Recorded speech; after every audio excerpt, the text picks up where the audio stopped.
Hello, this is the Cobra RM40SPC, which is a 16-inch self-propelled rotary mower with a roller that gives a lovely stripe on your lawn when you mow it. So this is how it arrives in the cardboard box. So what I'm going to do is cut the tape.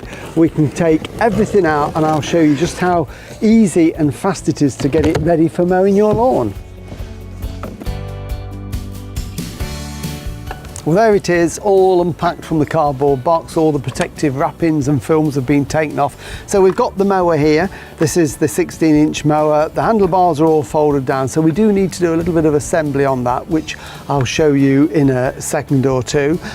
We've got the manual here, the Cobra manual, engine manual, so everything you need to know about the mower. So read that and keep it somewhere in a safe space. We've got a couple of cable clips which we'll need when we do the handlebars, and a spark plug socket should you ever need it. Then we've got the grass collection bag here.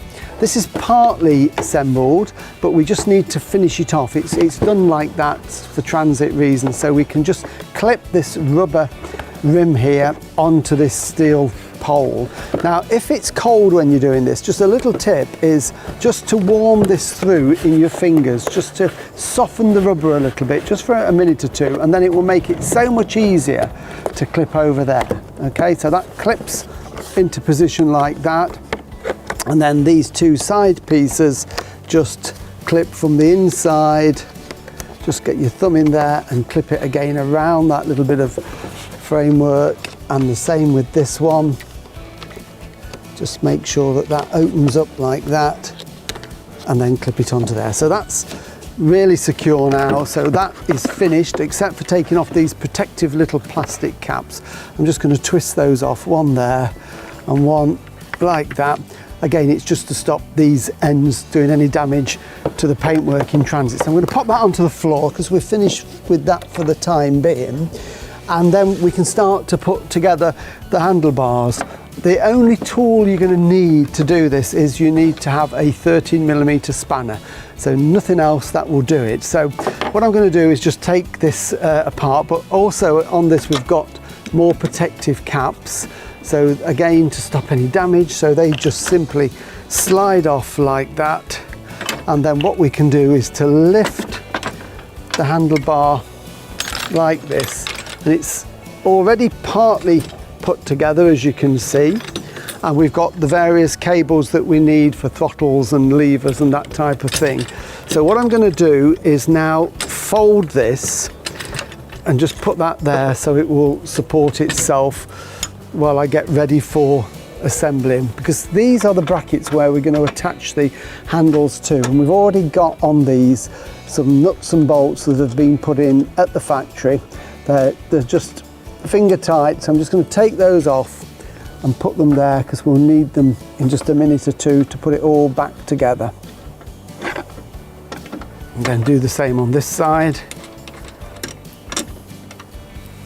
and then we can get the handlebars up into position and put it all back together. What we need to do then is to get the handlebars into place. So it's just a case of lining up the holes with these flat pieces like that. So we've got the flattened end of the handlebar into this bracket so that the square holes line through like that.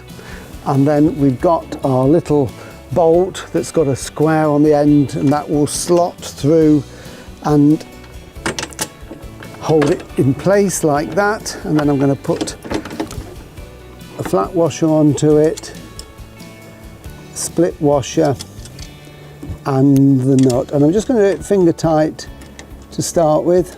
Just get that on there, and we'll tighten that up and finish it off with the spanner. And then it's just a case of jiggling it to get the second one into the hole. So just a little bit of a wiggle like that, and exactly the same.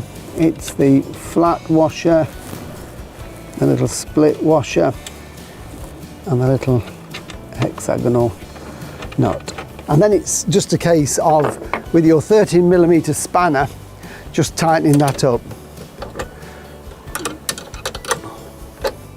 So we want to tighten it so that we flatten out that little spring or split washer on there, which is there to stop the nut vibrating off when we're using the mower. So we want it fairly tight, and then it's just a case of repeating that on the other side. So bolt in there, and then we can put on the washers and the nut and then tighten it up. And once we've got them on finger tight, we can again get the spanner and just tighten them up. Right, so that's those on. We don't need the spanner anymore now. Everything is nice and firm, secure just here. So then it's just simply a case of lifting up the handlebar, making sure we don't trap any cables as we do it, making sure that they all fit round properly. So I'm just going to make sure that that one goes around there like that, so nothing is trapped. And then with these red levers, we just tighten those on. They just click into place, and that holds the handlebars nice and firmly like that. So that's the assembly of that. The other thing we've got to do is just to put on the cable clips to stop these cables from flapping around. So we've just got a single cable here. So I'm going to put the clip over the cable, and then that just clips onto the handlebar and holds that in position. And here we've got two. So again, just put them in there first. It's the easiest way to do it, I find. And then we can clip that into position, and they're fine. So handlebar assembly is now complete. So the other thing we've got to do is to get some fuel in it. When they arrive, they've got no oil, no petrol in. The oil is provided with the mower.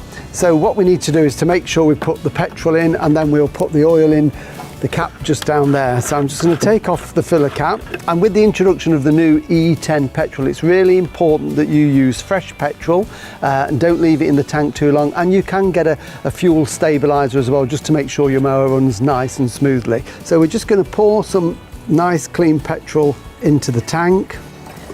Okay, so that's the petrol in. Put the cap straight back on,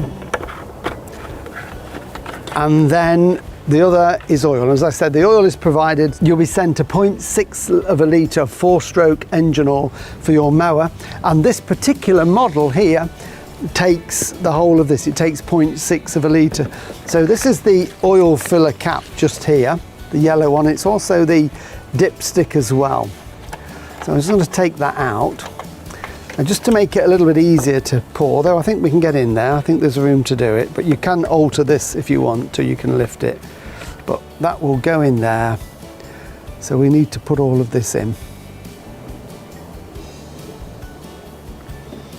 Right, I'm just going to check that with the dipstick. I've put most of the oil in, but occasionally there's a little bit of residue from when the engines are tested in the factory. So I'm just going to wipe the dipstick, and I can see that that's settled down there. I'm just going to screw the dipstick in to the tight position, and then slacken it off and take it out and just check the oil. Now, the problem with this being a new mower and the engine oil is clean, it's difficult to see, but I can see there the oil is just at that point there where the cross hatching stops, where my finger is pointing to. It says max, and I can just see the oil has got to that point. So that is now perfect, and we can put the cap on, and we're all fueled up and ready to go. So what we'll do is lift this down off the table, take it onto the lawn, and I'll show you how to start it.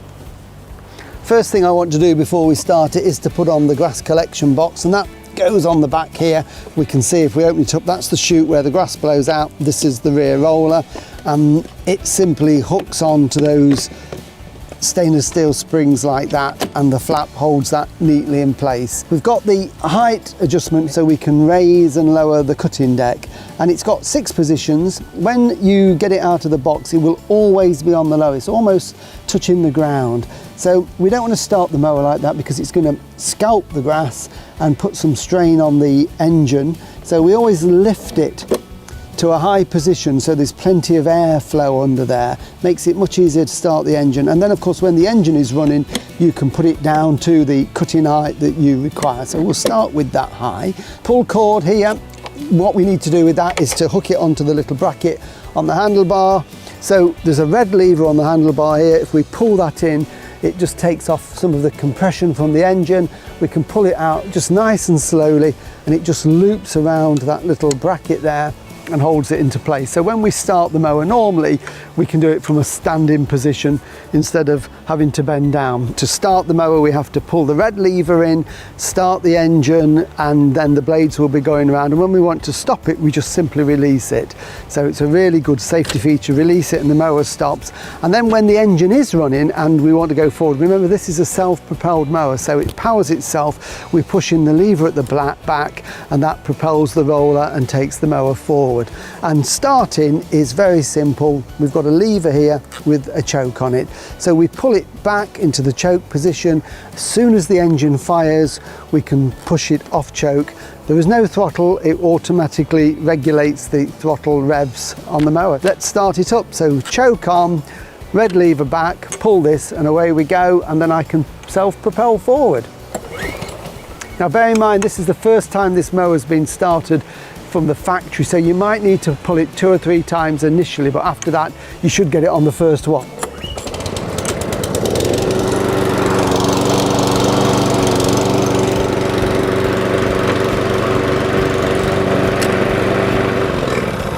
So there you have it, the Cobra RM40SPC, the self-propelled rotary mower with a roller. Makes a smashing job and will make your lawn look really, really good through the summer months. Remember to register your Cobra online at www.cobragarden.co.uk. Always have your Cobra serviced regularly. Check the website for your nearest dealer.